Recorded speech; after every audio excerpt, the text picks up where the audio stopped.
This is our monthly talk that is usually hosted by someone from our alumni group or faculty group. And we bring in people with all kinds of different topics. And so many of you know these folks and know these talks. And it's so good to see all your faces. And welcome to anybody who's brand new to the Chaplaincy Institute events. So today we're going to be talking with two of the folks who have gone through our chaplaincy program. And people come into the chaplaincy program oftentimes thinking they know what they're going to do as a chaplain. They've got their plan, they've got their goals, and they're ready to go through the coursework and embark on their career as a chaplain in some context. However, very often, partway through that path, through the chaplaincy program, they find out things they never knew before about themselves, about spiritual care, about all of what that can look like, and they end up taking a turn they did not expect. And thus, we have today two folks who will be talking about being an accidental pastor. It was not the plan that they had, but it happened that that's where they are now. So I'd like to introduce each one of them and then turn it over to them to talk about what this means for them. So, Walt Hampton. Did you wave, Walt? That's Walt. And Walt first heard his call to ministry at a very young age, around 5 or so, and he never really got away from it. However, he went through many careers through the decades, different paths of ministry, but different ways of working with that, each one leaving him feeling not quite in the right place. Along the way, he was the co-founder and CEO of a global personal and professional development firm and still is, I do believe. He's also been a best-selling author, speaker, lawyer, executive coach, grief tender, and social justice advocate. He was ordained by ChI in 2024 and currently serves as the pastor of the First Church of Christ in North Conway, New Hampshire. His spiritual grounding is the rule of Francis of Assisi. He's a Franciscan brother in the community of Francis and Clare, and he's also passionate about high-altitude mountaineering, long distance running, and adventure photography. And he does live in New Hampshire with his wife and best friend, Anne Hampton. So that's Walt.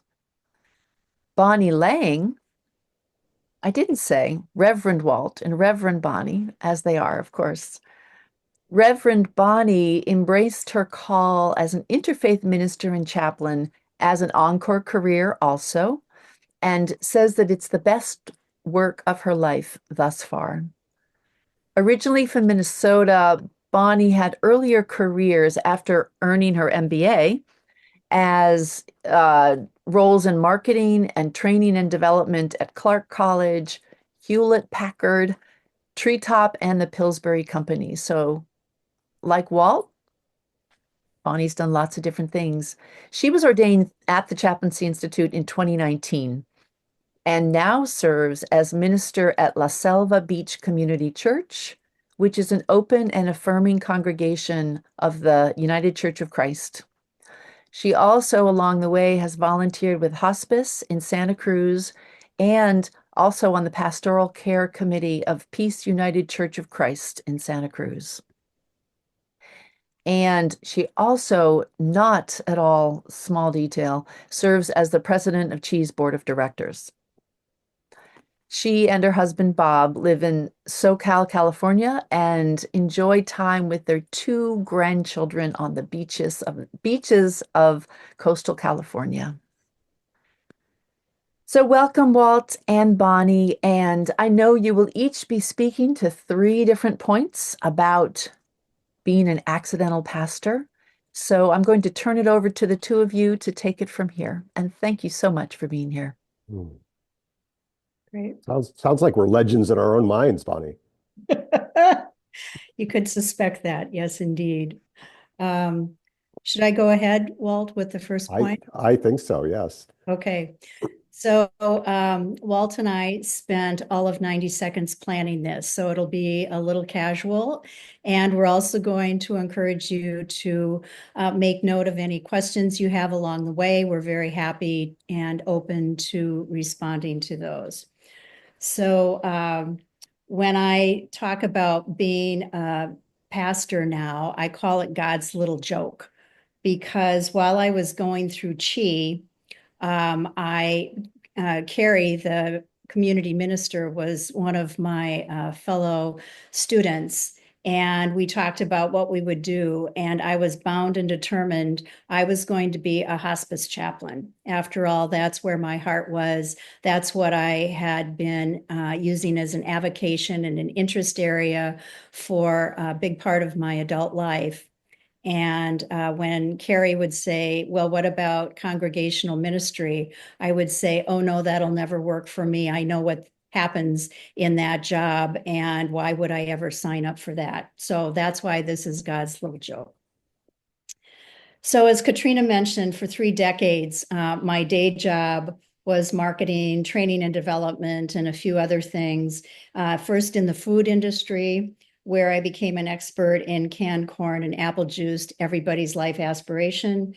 And secondly, then I moved into the tech sector, working for Hewlett Packard for the last 13 years of my corporate life, and learned a lot during that time about organizations, about people, about making mistakes and recovering, and how to not take things personally, and all those kinds of life skills that I find very helpful during this particular chapter of my life. And then, as Katrina mentioned, my avocation during that time was death and dying. And I was going to workshops all over the place. I was part of a spiritual community, first the Unity Church, which I was part of for close to 30 years. And that's where I could find my tribe, people that were coloring outside the lines of traditional religion, and could move into areas of the metaphysics, which I found fascinating, and found some mentors and continued to go to workshops and things around around the way there. And then I found myself having retired for the second time. I moved to Northern California, and a few neighbors got told they were it was just an introduction to the neighborhood, and they were standing at my kitchen table, and I said, so what are you interested in, or what are things going on here? Well, I was talking to 3 members of the board of directors for the local hospice organization, and at that moment it was one of those awarenesses where, Bonnie, it's time to get your accreditation and do something with something that has been an area of interest for a long time. So I shifted my vocation. I stepped away from what I'd traditionally been doing and made my avocation my focus. And that's when a friend introduced me to ChI, and I never looked back. Well, with my nature and personality, when I set about getting a goal, I would just go barreling full steam ahead. So even though the nice people at ChI said, take your time, don't rush through it, I just wanted to get done as quickly as possible so that I could get to being a hospice chaplain as quickly as I could. So as it turned out, once I got to that point, we had a couple of grandchildren, and I thought, well, I don't want to have to commit myself to a job where I have a schedule. So I'll just continue being a volunteer for hospice, and volunteer at the church, and play with the grandkids when I want to. So that was my plan. My spiritual director told me about an opening at a nearby church, and she said they were looking for someone. And I said, well, I'm not interested in becoming a minister, but thank you for the awareness. And Then someone from that church called and said, "We're just looking for somebody to be a guest speaker. Would you come by and do a couple of guest sermons or, lead a couple worship services?" Well, I'd done that quite a bit at the church I'd been part of before because we were between ministers and a team of us had been leading services and, making quote unquote church happen. So I said, sure, I can, handle half a month for you, and gave a couple of those talks. And then another couple months went by and they said, could you do this again? And I said, oh, yeah, that was kind of fun. I really like the people there. So I did it again. And then within a month, they called me and said, we'd like you to consider being our bridge minister, because a long-term minister had left. Somebody had been there 42 years and they were trying to figure out who was going to best serve next. So I said, well, I'm pretty busy. I have a full life. I want this flexibility. I'll try it for 6 months, just least get you through Christmas. And, then I'll reassess. Well, here it is, 3.5 years, almost 3 years later. And I am still at that church. And as the introduction said, this is absolutely the best work I've ever done. I get choked up. It's so rewarding, and it's all because of these things that have lined up. So I'm absolutely a poster child for not trying to get my own way and just learning to answer when something is meant to be. So that's how I became an accidental pastor. Walt? Oh, Bonnie, so beautiful. You and I have a great gift of meeting as accidental pastors every Thursday to talk about our sermon 10 days hence. And I hadn't heard the entire story, so it was beautiful. Thank you. So Katrina was right. I actually heard the call to ministry when I was 5 years old. I celebrated Mass at a coffee table with Wonder Bread and juice.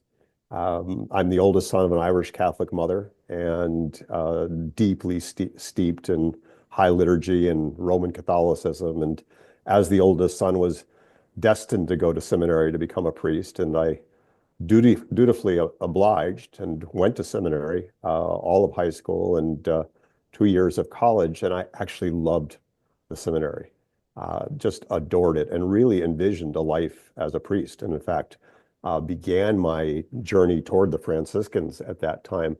But there came a very unfortunate moment in time where I was thrown out of the seminary. Well, I was asked to leave the seminary because I had been caught in the moonlight one too many times with some sweet young thing. And apparently, liking girls was not congruent with being a priest. Who knew? No, I knew. I just thought somehow I could thread that needle. But when I left the seminary, I went and finished a degree in psychology and kind of cast about for what door number two might be. And my grandfather had been a lawyer, so I ended up going to law school. Graduated from Cornell Law School in 1984 and spent 25 years as a trial lawyer, making my money mostly suing canned corn companies. No. Um,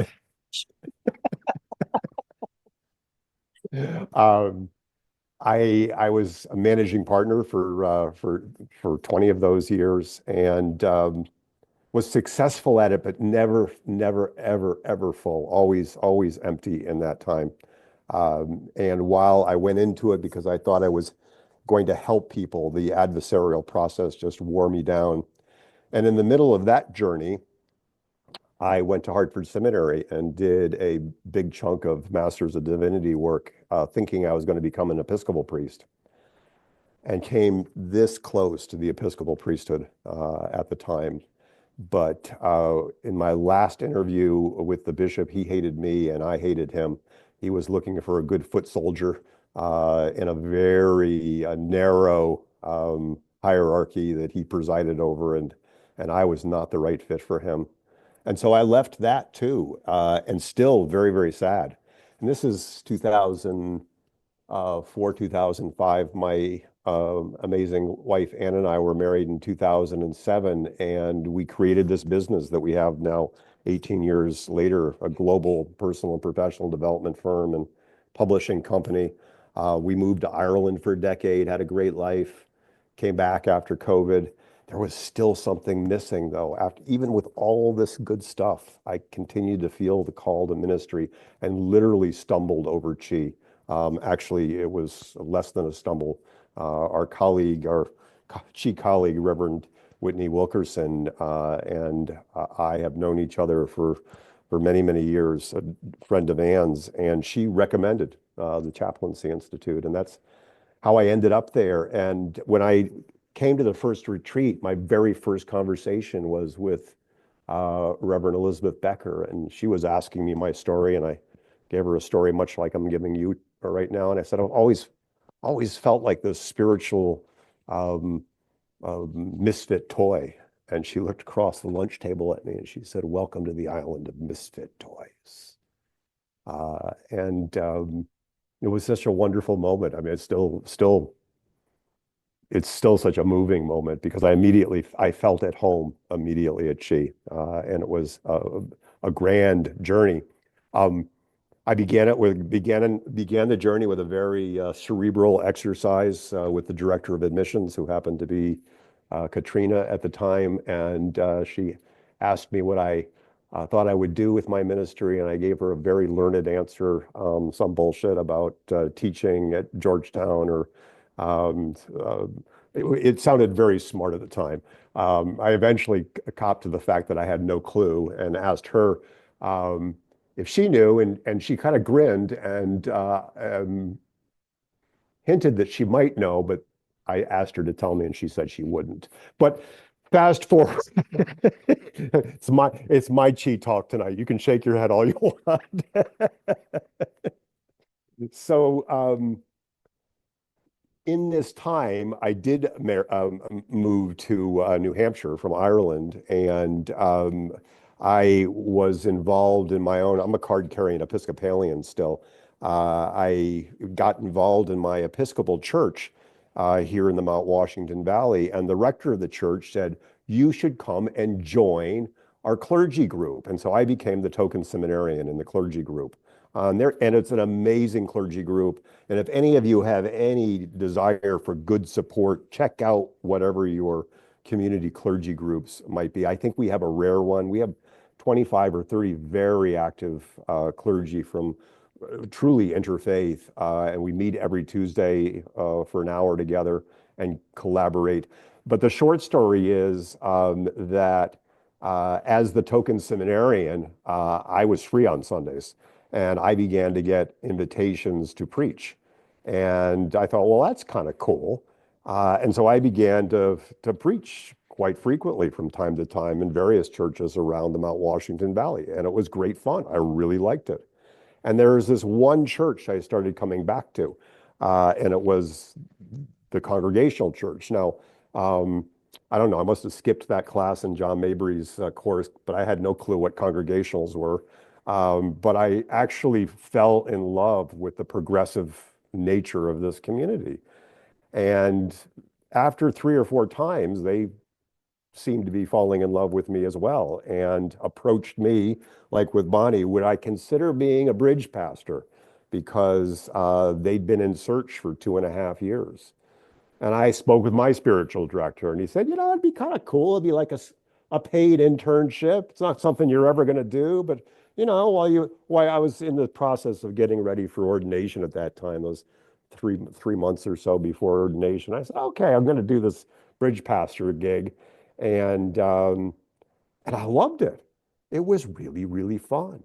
I loved the people. I loved the work. The work is, as Bonnie says, just deeply moving work. And within about 2.5 months, the search committee approached me and asked me if I would be their settled pastor. And I said yes. And here I am now, almost 2 years into it, wondering, how did I get here? But it's been an amazing, amazing journey. And I find deep joy in the work. Thank you, Walt. And now I know more about your story than I did before we had this talk. So thank you very much. The second point that we would like to cover is what is a typical day or week or time of being a minister? And informally, Walt and I both agree that being a minister is like herding cats. It's difficult to predict what every day is going to be like. And I have a little anecdote about that that's literal. My office friend and I are talking about writing a book, and one of the chapters is going to be herding cats. As we were coming back from lunch one day, there was this beautiful white cat laying in the parking lot that was very lethargic, wearing a tag, and definitely well cared for. And we called the number on the tag. There was no answer. So, being a Minnesota farm girl that I am, I didn't want to leave this poor cat to letting nature take its course. So I wrangled it and ran back to our office and got the cat inside a safe place. Meanwhile, my office mate, Mary, called the local person who knows everything in the building next door. And that person said, "Oh, that cat belongs to this person, and the cat is sick. So it has a vet appointment this afternoon, and she'll be by. I'll call her, and you can expect her to come by. She'll probably be there within the hour." And sure enough, the lady called, and we had the cat rescued within an hour. So that was not on the agenda for today, but it sure made us smile and added some lightness and excitement to our day. And that's just a little example of you show up and every day is different and you never know what's going to happen. We happen to share our space with a preschool during the week. And so there are always preschool adventures that happen. The power goes out unexpectedly, so we have to recover from that. So those are many of the unexpected things. However, there are some things that are predicted and some deliverables that we're expected to do. That Sunday morning service comes up every week, and it's like getting a TED Talk put together every week.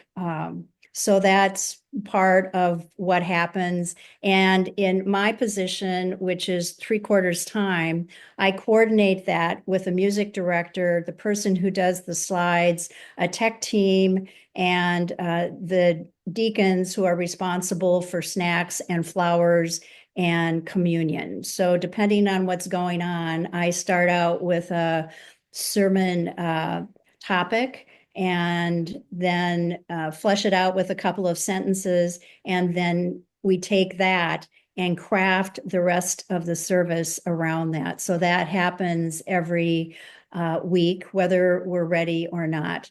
And so that gets fit in on a regular basis. As Walt mentioned, we have a clergy meeting every Wednesday morning or Thursday morning. John Mabry joins us when he's available too, which is a big boost, and John's waving.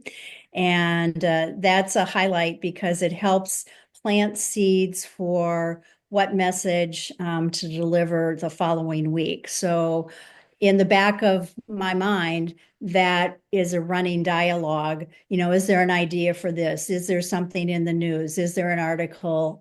Those kinds of things are always kind of ruminating in my experience.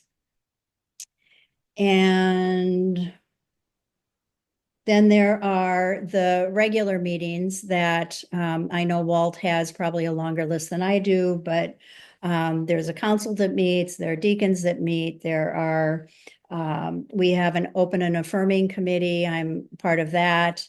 I represent the church in external social justice issues. That's of high value in our church. So there are a couple of those community events that I show up and represent the church and participate. And so there's never a dull moment. Plus, there's a regular, in my church, a Wednesday morning meditation class that I lead, and occasional book groups, and other teaching and community conversations that go on in our church. And I guess the other thing I will say in a regular week and month is that nothing is ever predictable. And when I first came to the church, the little committee met with me, and they said something about a conflict in the church. And I'll talk more about that in our next section. However, I laughed, and after the experience I'd had in all these different organizations, my response is now, where two or more are gathered, there is drama. And once we know that, then little is surprising. And that's been a good mantra in getting through the surprises that happen. And I think with that, I'll just let that part come to close. And if anybody has questions, I'm happy to respond. And I'll turn it over to Walt to talk about what his typical week or month might look like. Well, as you said, Bonnie, always unpredictable in its predictability. I mean, there are the things that we do week in and week out that we know we have to, but from, unexpected hospital visits to deaths to funerals to, people who, suddenly have had a loss to, I mean, it's as varied as life is. We have a small satellite hospital of the main medical health system here in North Conway, New Hampshire, and they have no chaplain. And so most of us who are clergy in the Valley spend a fair amount of time there visiting people or visiting other clergy's people. And we have a food pantry that is the primary mission outreach of our community, but my Lutheran neighbor has a beautiful, beautiful not-for-profit that works with those with housing insecurity. And so the two sides of the folks who unbelievably in this beautiful resort valley have deep, deep needs. There's so many people who do not have permanent places to live, and so many people who are living close to the edge. And so we're responding to those types of needs as well. I sit on a number of committees for the New Hampshire Conference of the UCC. And so I'm doing statewide conference work, usually once a week.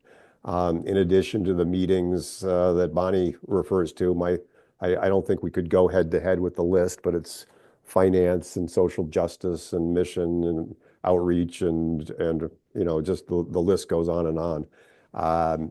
And so those are all of the peripheral, but like Bonnie, we got to show up on Sunday mornings, and I loved that, Bonnie. It's like it is like creating a TED Talk every week, and for me, it's a 10-day process. So John and Bonnie and I and another colleague, we meet on Thursday mornings for the scripture passages that will be 10 days hence, and it's a wonderful, rich process because we each bring our various perspectives to it. And we don't spend too terribly long, half hour, 45 minutes, but it begins the marination process. And so I'll just allow that work to settle as I get ready for the coming Sunday. And Sunday afternoon, I usually go out for a hike or a run with my wife, Ann, who's a writer. So she loves to engage ideas. And she'll ask, well, what's the scripture for the next week? And we'll talk about it. And it'll begin to deepen a little bit further. And by Monday, I'm able to kick in and begin to write. And usually by Tuesday or Wednesday, I have the sermon done. I had no clue how I was going to show up and create 2,000 words every single week. And somehow it happens. And it's actually one of my favorite parts of the work. It's deeply creative, and I absolutely love it. And I also I don't know, Bonnie, you and I have talked about your arc of worship. I actually, once I have created the message, I reverse engineer the entire worship service. So I build each worship service from scratch based upon the message I'm going to deliver. So that takes a fair amount of time and effort as well. And it's highly flexible. I mean, nobody tracks my time. I mean, that's wonderful. And what's true is you're never really off because the phone will ring. And it's deeply joyful work. Yep. Thanks, Walt. Sounds similar and different, and all of the above. Okay, great. All right, the third point we wanted to mention was unexpected joys and pitfalls. And when we first talked about getting together, almost the first words out of my mouth were, "It was the best of times, it was the worst of times," from Dickens. And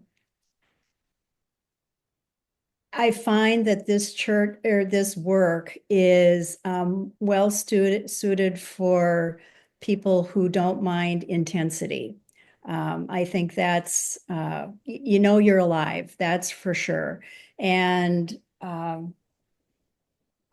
wanted to mention that one of the endless workshops I attended when it was probably during the early 2000s. One of the questions was, what's your life purpose? And some of you have probably gone through those questions before. However, this particular coach had a knack that I related to really well. And in my particular case, what came up just for me was to animate space for divine connection. That felt to be my life purpose. And I realized that I was very interested in spiritual things and had found that to be very satisfying along the way. It got amped up phenomenally when I became a pastor in a congregation. And I just want to talk about some of the highs and lows that I've experienced over the last 3 years. And this is just a snapshot. I could go on and on, as I'm sure Walt could as well. But one of them was offering a ceremony, which we learned at ChI, that is not heavily doused in judgment or dogma. And it was a baptism and a sense of belonging, a ritual that I created using water that I'd brought back from the Sea of Galilee in Israel. So everyone in the congregation was invited to this experience, and everyone seemed to really appreciate it. However, most touching for me was a young man who is in his mid-30s, which is an unusual demographic in our congregation.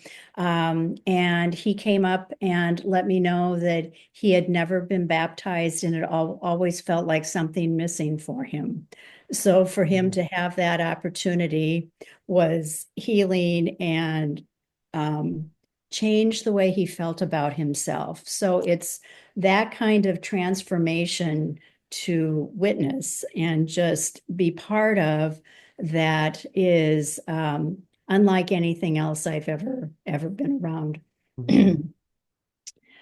So that was one of the joys. Now, when I take a look at one of the pitfalls, there are a couple things that happened, but one was a personality conflict between two people in a church, which most ministers would say is redundant. It happens, unfortunate, and it happens a lot, and there can be very deep wounding. So someone who was highly engaged in the music program and very involved in the congregation and truly loved by everyone, ended up in a situation where she left the church, not explaining why, just saying she had to leave. And she would respond to emails, but made it clear she needed a break and didn't want to participate anymore. So those kinds of things were a heartbreak, not only for that relationship, but it spreads throughout the community and the congregation. And someone said, I thought I didn't worry about our church closing until this person left. Now I'm worried that we don't have the sustainability we have to keep going. And it's those kinds of concerns that take a minister's attention in addition to doing the other things we talked about. It's caring for the congregation and the community with those individual relationships. So that's one of the, what I would call the pitfalls. Then another joy is that the same person I just described, a year later, I invited back to do some music outside on the bluff for our Easter sunrise service, and she said yes. So it's watching those emerging relationships come back that I think is one of the most joyful things I've had the time to witness in the couple years I've been there. Another pitfall, and talk about not ever having time off. I was halfway across the world in the Azores on a vacation and got a message that there had been a tragic accident and death in our congregation. And thank goodness I had contacted two different ministers who offered to do pastoral care if anything happened while I was away. So I contacted them immediately and then worked with the time difference and the relationships I had to do what I could to soothe the waters until I came back. And luckily, one of the ministers I asked for help had very skillfully walked the community after church one day into healing and resolution with this tragedy and allowed time for grieving and concern. So that's one of the, when I call it the worst of times, that was one of the hardest things that I have gone through in the time that I've been there. And that was particularly difficult. And it feels as if everyone came through that hole. And so that was the goal. Let's see. Oh, one of the other things that I'll mention that I'll just call was a oops was we bought a progressive pride flag and put it up. And all hell broke loose within a few people. We didn't do our due diligence. We'd been open and affirming for a long time, but the whole idea of transgender hadn't been sorted through, and I didn't know that was going to be as volatile it was. So there was some cleanup needed from me and the council and plan B, how can we get through this? And so we lost at least one member through that, which was tragic as well. So let's see. I think that'll be that'll be enough. I'm noticing the time.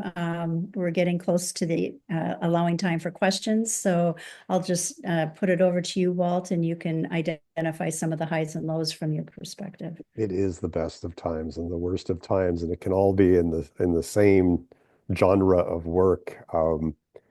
We have the privilege, it is such a privilege to meet people and to hold space with people and to be present with people in times of joy and sadness and deep questions. I was ordained on a Saturday. On the following Wednesday, I had my first pastoral care appointment in my office. Wednesday is my office hours. And this woman comes in and she sits down and I close the door and I said, "How can I help you?" And she said, "Pastor Walt, what happens after we die?" And I'm like, "What did I write on my ordination paper? I can't remember." I, I really, I, I looked at her, I said, "I have no clue," which actually put her absolutely at ease. And we had this beautiful conversation that was a real conversation. It was not full of doctrinal bullshit. And there are so many instances where people have been wounded in various traditions that are seeking, and I find that we have the potential to be present to and to be instruments of healing in that wounding, which feels like very important and beautiful work. And so, the meetings and the questions and uh, the issues are varied, and some are very hard, and some are beautiful. Planning, I did an adult baptism the other day that was great to plan. And on the flip side of the story, I've been engaged in some, huge funerals that have been very challenging to plan. Um, Probably one of the most unexpected moments was early in my pastorship.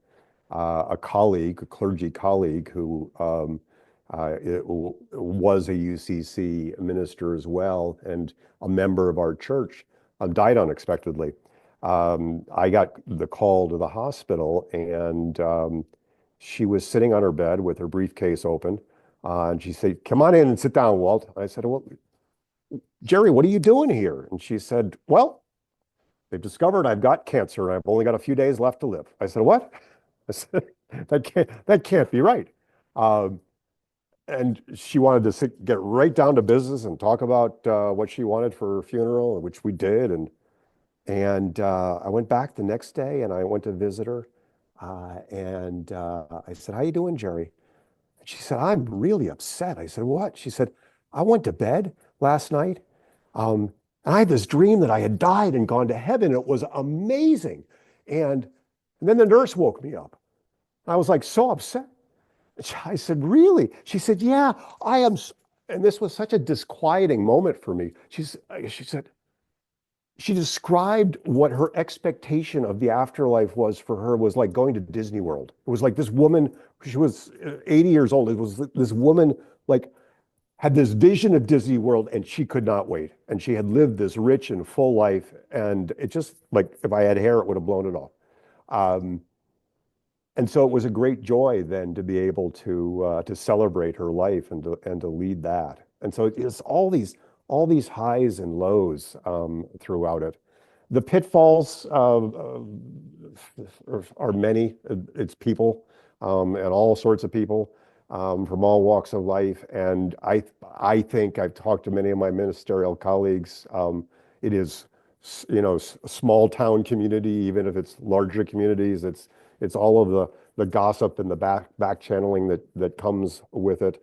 And I have to grapple. I'm very actively grappling, and it's very challenging with a ultra right wing, very vocal minority in my congregation, and that's becoming particularly challenging as we move into this year.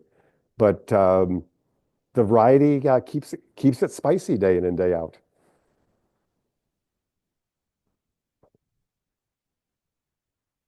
Questions. It's time for questions, Bonnie. Yep. Thank you, Walt. There was Excuse a me. question that Weke left in the chat. Would you like me to read it? No, I can Sure. see that. I can see that. Well, why don't you read it for everybody in case they don't have the. Question was, how do you engage with peers given the different denominational affiliation of your ordination compared to, I think that's what you mean, to that of others from denominations where you're serving? I may have mixed that up a bit. Yeah, so I'm currently in the process of studying at ChI and also at Meadville Lombard. And at the moment, I'm a member of the UUMA, which of course will change if I do not pursue ordination with Unitarian Universalists and go through their process. So my question is, in thinking about the ministry that you're doing, I also do pulpit supply at the moment. I've been preaching 2 to 3 Sundays a month and really enjoy that work, and primarily with small congregations. But at the moment, they're Unitarian Universalist congregations. And as you may be familiar, Unitarian Universalists are fairly protective. And if you are not a Unitarian Universalist minister, it's unlikely you will be welcomed into a Unitarian Universalist congregation to be their minister. There's a whole denominational thing that's happening at the moment in various ways. People who are part of UU might be more familiar with that. But one of the things that I perceive as a loss if I move away from that ordination process, which is part of my serious consideration at the moment, is the congeniality and the colleagues that the Unitarian Universalist Minister Association makes available. So when ChI is very small, and in comparison, and most of the folks who come through ChI are not doing ministerial work in congregation, how do y'all folks, the folks who are needing to produce a worship every week, but then also have the unique considerations of what life is like as the minister of a congregation, and all those, I love it when 2 or 3 are gathered, there so is drama.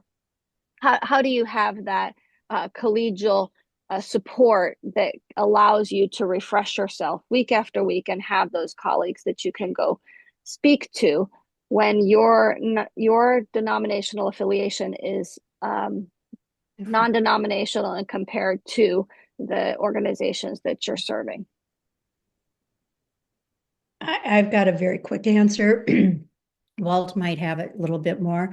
I have more leeway because I'm a bridge minister, so I didn't go through all the hoops, and I'm not looking for additional congregations to build a resume. So I've short-circuited the process, and I have personal relationships with with ministers and rabbis and clergy all over town, and it's more of a personal relationship that I use for my connections. So the question is so fundamentally important because this can be very challenging and lonely work. And having community and having support, I think, is essential. So just I get some of the complexities around your path right now. I will probably always remain a card-carrying Episcopalian. I still have deep, traumatized but deep affiliation and affection for the Catholic Church. I'm a Franciscan brother, which is an interesting little wrinkle, and a UCC pastor. But I came to the UCC with all of those complexities, and I said, this is who I am. I'm not interested in being ordained a UCC minister. You can license me or not. And they said, okay, we'll license you as a UCC minister. And so, so that's how I sit in my position as pastor there. But in our clergy group in the Mount Washington Valley, we have UU, we have Methodist, we have members from the Jewish community, Lutherans, a bunch of UCC ministers, and we meet every Tuesday and we collaborate on various celebrations. We have an interfaith. We usually do a interfaith Hanukkah celebration. We did an interfaith Good Friday celebration. We did a community-wide Passover this past April, and so we come together and collaborate. When we did Good Friday last year, the Gospel of John, the way it's translated by most in most Bibles and lectionaries, is arguably really anti-Semitic. And our Jewish colleague worked with us to go through and to reframe so many of these passages that landed harshly. And so there's that type of collaboration. And then, week in and week out, we talk about the shit that goes bump in the night and the things that are really hard. And then, sometimes like today, we talk about the new Indian restaurant that we're all going to go to next week.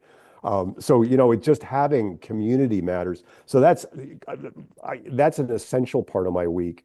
Um, Another part of my week, which is important and it's sometimes hard to get because it's on a week too, is our Saturday Chi circle. I cherish my connection to Chi. I just cherish the connection to Chi. And then my Franciscan community meets once a week as well.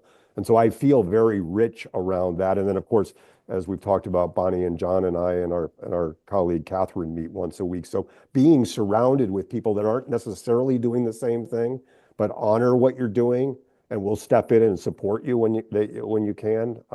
That's great. And RUU Minister Betsy, she's very active in our interfaith clergy group. So I don't know whether that Thank answers the you. question or not. Yeah, it really does. I think the part that I'm discerning is I don't particularly identify as Christian. And so I'm Hmm. wondering what that's going to look like in Yeah, terms of service when I don't particularly identify as Christian, and many pulpits have a Christian flavor to them. yeah. I mean, the beautiful thing about the UCC is I can preach Mary Oliver and the Gospel to John in the same sermon. So Yeah, but can you preach paganism at the same time? Well, I will routinely go full uh, astrophysics and cosmic walk, and I mean my community will go there. Mhm, mhm. Mine will too. I'd have to be a little bit sensitive, but they love it when I bring in, the rabbi and we talk about the mysticism of different rituals that we have. And I haven't gone directly to paganism, but I have gone into metaphysics enough to talk about Jesus in a way that most people haven't ever thought of. Mhm. So there's some doors open. Um, there are more doors open than I initially expected because I don't identify as Christian that much either. So, And I would say Bonnie and I spend a lot of time with each other. I think we're fairly close in our theologies and cosmologies, and that would not be I would never self-identify as a Christian. right, great. Other questions or comments? Yeah, Sally? Hi, thank you so much for this talk. I'd like to hear from you how you handle the ideas you get. Every once in a while, I'm asked to preach, and we have the liturgical calendar, so I know the Bible verse that my theme would be centered on, and that makes it fun and challenging at the same time. But I find then that like, boy, I better bring index cards with me and my phone, and I'm leaving myself a message, and I'm inspired by this and that. And how do you keep track of all of your ideas and inspirations for your TED Talk sermons? Walt, do you want to address that? So yeah, I mean, if you're here tonight, we are people of ideas, and that's great and that's fun. I have a Google folder of my sermons, but I also have running notes on sermon ideas. Uh, the way I create a message is it starts with the meeting that Bonnie and I and John have, reflecting on what the readings are, and it percolates. Mm. But the thing I percolate around most is what is my entry story that I'm going to tell. Mm. I had the opportunity to study with one of the great motivational speakers on the planet, Les Brown, years ago. And Les said, never make a point without a story. We are a people of story. We learn by stories. And so I always try to anchor where I'm going with a story. And if I can make it a personal story, I will make it a personal story, and oftentimes a deeply personal story. And then I'll transition into the gospel itself and situate that. And then I'll transition into what I call the implementation section, which is how are you going to actually go out into the world and do this shit? Because this is not story time. And as I often say, my congregation hears me say over and over again, Christianity is not a spectator sport. So what are we going to do with this? And then I work a conclusion then that's kind of this grand call to action at the end. So there are modules that I create that are the story, the anchor story, the gospel exposition, the implementation, and then the exhortation call to action. But I'm always kind of just sourcing these ideas, and sometimes, a lot of times, it has to come to me when I'm embodied. I am a distance runner, and so it may come, 2 miles or 5 miles in on a long run on a Monday morning, and it'll be, oh, that's it. Thank God it's come again this week. Yeah.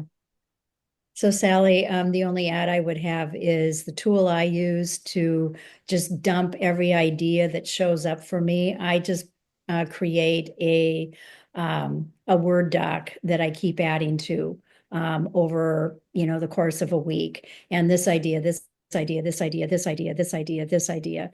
And then when I get all those ideas, oh, those are the four that fit. Everything else is not as relevant. So, but it takes time for that sorting. But it's really no more elegant or scientific than that for me. It's just pretty old school, but it works, and it works for me.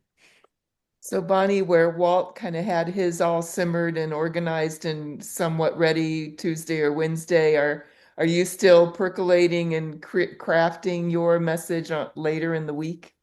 Yeah, I kind of go just the opposite of Walt, where I get the rest of the service set up with the overall theme and the focus. And then the music is set and the scripture's all set. And then on Thursday before Sunday, I focus on writing the details, pulling out those ideas from what I've gathered. And then my husband is my sermon editor, so I usually ask him to step in on Friday and, give me feedback. So then I might do a couple of tidying up on Friday. So it's just kind of reversed, and it works for me. And Sally, I work mine in a written draft, and I work it in a Google Doc until about Thursday. And then I print it and I put it in my 3-ring binder, my Pastor Walt binder. And then I begin to mark it up for breath of places and inflections and emphasis. And I usually have rehearsed it enough by the time Sunday comes that I can be largely off of this, but this is on the pulpit when I preach. Thank you. So beautiful to have that behind the scenes discussion of all of this. And I do see that we're at the top of the hour. So if you need to leave, don't be shy. And we're very glad that you've been with us. And if anybody wants to stay and ask another question, I don't know if Bonnie or Walt has to leave, but we'd love to hear another question if anybody has one. And I will say, for me, if any of you want to reach out and email me, I'll put my email in the chat box. Wonderful. Happy to connect. Wonderful. Mm-hmm. Same with me. So the question that I have, and I'm going to sideline this if someone else has a question, but as folks who don't necessarily identify as strong Christians yet who are preaching from scripture every Sunday, I'm wondering how that works. Sometimes I go totally off script. There are a couple things that are important to me. One is death and dying. I still have interest in that. And we do a Dia de los Muertos recognition and, bring in marigolds as far as the eye can see.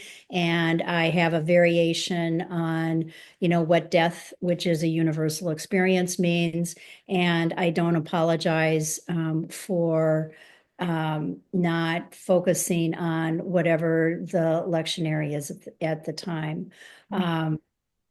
The other way I work with it is I might give a light touch to scripture and then focus more on the social justice areas and bring a lot in from Walt and I both are interested in Diana Butler Bass, who is a strong person, a strong theologian right now. And Walt, you can address the other authors you use as references. Yeah, I think both Bonnie and I have very strong social justice orientation. And when I'm sourcing, when I'm still in the thought process around how I'm going to preach, I'm looking at contemporary voices like Diana Butler Bass, the Franciscan Ilia Delio. I usually source from an activist Franciscan organization called the Franciscan Action Network. And I also source from the work of Richard Rohr. And so I'm looking at all of these things, but I'm also sourcing widely. I read the New York Times and the Washington Journal, Washington Post, and the Wall Street Journal and Washington Post, New York Times every day, those three papers. So I'm sourcing really current things too that I'm looking to weave in. And then I'm also looking for the spaces that get too light a touch. So 2 weeks ago, I couldn't really figure out why the lectionary chose the readings that it did. We were in post-Easter, so post-resurrection, and all of a sudden we had a scene in the gospel where it just didn't make sense. It was kind of usually in the Hanukkah Christmas arena. I was like, what is this doing here?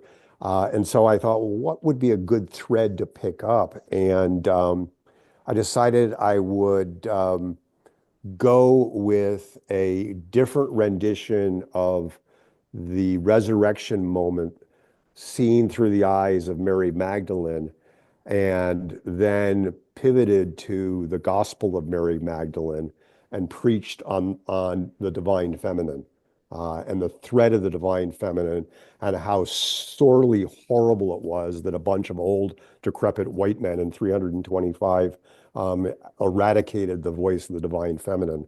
And so, I went pretty edgy for a congregational community that's used to the UCC, but I had a blast on it. I got to bring my Megan Wagner scarf of Mary Magdalene, and it was so much fun. I don't feel like I have to get locked into stuff that I either think is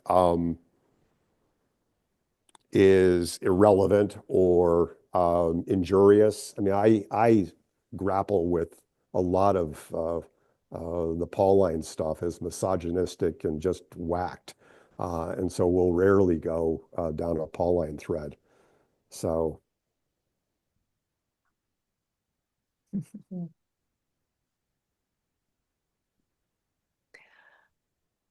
It's good to be with the misfit toys. it is. And it's also so good to hear that you can be exactly who you are in your role as pastor. That is a great joy. So Yeah. beautiful. Yeah. Otherwise, it would never work. It would never work. It would never work. But it works. Yeah. So beautiful. Finding the right match. Mhm. Yeah. Yeah. I want to say thank you to everybody for being here. Thank you, Bonnie. Thank you, Walt. So good to have you presenting more of your stories than I've heard in all those details, at any rate, at once. And Oh, you read the original essay. I know. But I haven't heard it like all together so well presented as you did. So thank you. Thank you all for being here. So good. And if you have any questions about the Chaplaincy Institute, the program that Walt and Bonnie, as well as almost everybody on this screen, went through.